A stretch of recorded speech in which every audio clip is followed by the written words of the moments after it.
Zamira Kitën, aktoren e mirënjohur, e cila do ta jap kështu edhe qasin e saj për humbjen e jetës Margarita Xhepës.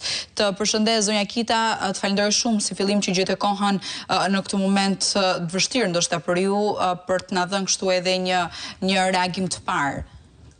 E gjithkoha ime sot do të jetë për Margaritën, nuk diskutohet në çdo moment, sepse sot do t'i themi lam të mirë divës skenës dhe ekranit shqiptar, aktore së mrekullueshme që na ka falur kaq shumë role, po më shumë ti na ka falur miqësinë të qytetarin që vetëm ajo dinte ta bënte më së miri. Unë kam patur një marrëdhënie të shkëlqyer shumë të afërt dhe të mirë dhe kam shumë kujtime. Prandaj marrguximin që sot të flas për të, sepse ajo ka qenë prej 11 vjetësh e ftuar speciale në Coco Fest, në festivalin e komedisë që ne organizonim në Korçë, dhe ka qenë pjesë e takimeve tona, e mendimeve të vyera për artistët e rinj e për gjithë brezat. Prandaj Margarita do të na mungoj shumë me mendimet e saj, me prezencën e saj, me sharmin e saj, por sigurisht do të kemi rolet gjithë realizimet e Margaritës.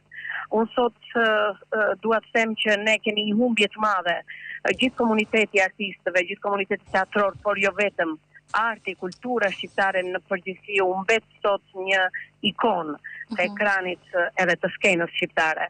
Dëshiroj të them ngushëllime të gjithë artëtarësve, të gjithë shqiptarëve, të gjithë atyre që e donin fort Margaritën, këtë yll të bukur, që dikush kishte shkruar sot do zbukuroj parajsen, vërtet do zbukuroj parajsen. Ngushëllime djemve të saj, çimit të dashur që ne edhe çimin e kemi gjithmonë në kryetarin e juristë në Coco Fest, çdo vit mendoni sa kohë të bukura kemi kaluar, sa shumë do na mungoj. Çfarë kontributi ka dhënë kjo zonjë e madhe, kjo divë e teatrit edhe e filmit shqiptar. Janë të ralla aktoret si Margarita. Ne gjithmonë, ne dje i kemi uruar jetë gjatë, ne kemi thënë të na roj gjatë, ta kemi sa më gjatë mes nesh, e një ditë mbas ditëlindjes ne humbasim. Pra ngushëllime të gjithëve, faleminderit që më datë mundësinë që t'i them këto mendime dhe këto fjalë për Margarita Xhepën, yllin tonë. E qartë. Zonja Kita, në fakt kemi të bëjmë me një tjetër yll që kalon në amshim, kemi të bëjmë me ikona që po shuhen. Do doja të dija pak mendimin tuaj në lidhje me vëmendjen që i është dhënë së fundmi aktorëve të mirënjohur që kanë dhënë kontribute të jashtëzakonshme dhe që lënë shenjë në artin dhe në kulturën në Shqipëri. A mendonin që duhet kishte një vëmendje më të shtuar nga ana e institucioneve, mediave? Po patjetër, vëmendja ndaj emrave të mëdhenj të artit që janë shumë të rrallë. Artistët e mëdhenj, artistët e mirë me kontribut të vyer, të paçmuar janë të rrallë në Shqipëri dhe patjetër që do duan edhe më shumë vëmendje se sa ata kanë. Ata sigurisht që kanë mirënjohjen e madhe, vlerësimin e madh të publikut shqiptar, që i do, që i përkrah, që i mbështet, që si thua i ndihmon në zgjidhjen e shumë problemeve të tyre në çdo vend ku ata hyn dhe trokasin, por vëmendja e institucioneve qendrore atyre që duhet kujdesen, duhet jetë edhe më e madhe. Gjithsesi, unë besoj që e kanë artistët një shpërblim të mirë, një vlerësim në fondet speciale të veçanta të pensioneve të tyre apo të vlerësimeve të tjera që kanë marrë, por kjo nuk mjafton për të qenë ata ashtu siç ne i cilësojmë ikona të artit. Dhe patjetër që duhet vëmendja edhe më e shtuar. E qartë. Zonja Kita, për të mos ju mbajtur shumë gjatë, do doja të dija pak nëse ka një kujtim të bukur të veçantë, të cilin ju do ta veçonit në lidhje me marrëdhënien që keni patur me Margarita Xhepën.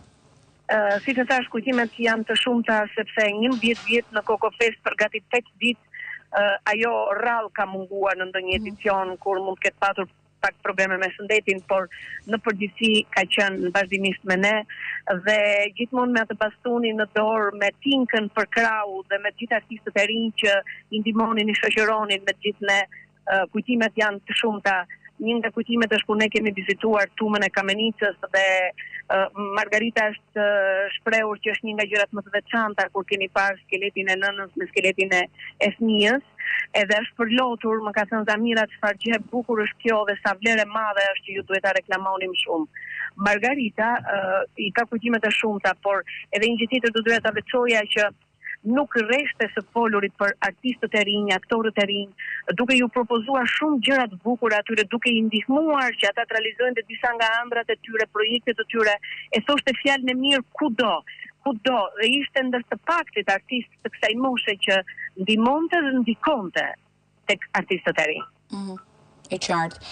Zonja Kita, unë të falenderoj shumë që gjithë kohën për këtë ndërhyrje, ndonë se një moment shumë të rëndësishëm dhe plot angazhime nga juaj, sidomos për këtë ngjarje të rëndë. E di që do të keni një ditë të ngjeshur, por ju shpreh ngushëllimet për humbjen e një mikeshe dhe patjetër një ikone të jashtëzakonshme që deri diku e keni përjetuar nga afër, edhe çurinë e karrierës së saj, por patjetër e përjetoni shumë edhe humbjen e saj.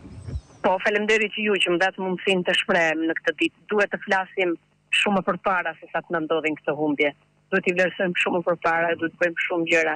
Ashtu si unë jam përpjekur në Kokofest të kem qitë ikonat që vërtet e thatë ju shuhen njëri pas tjetrit dhe është humbje, dhimbje madhe sot.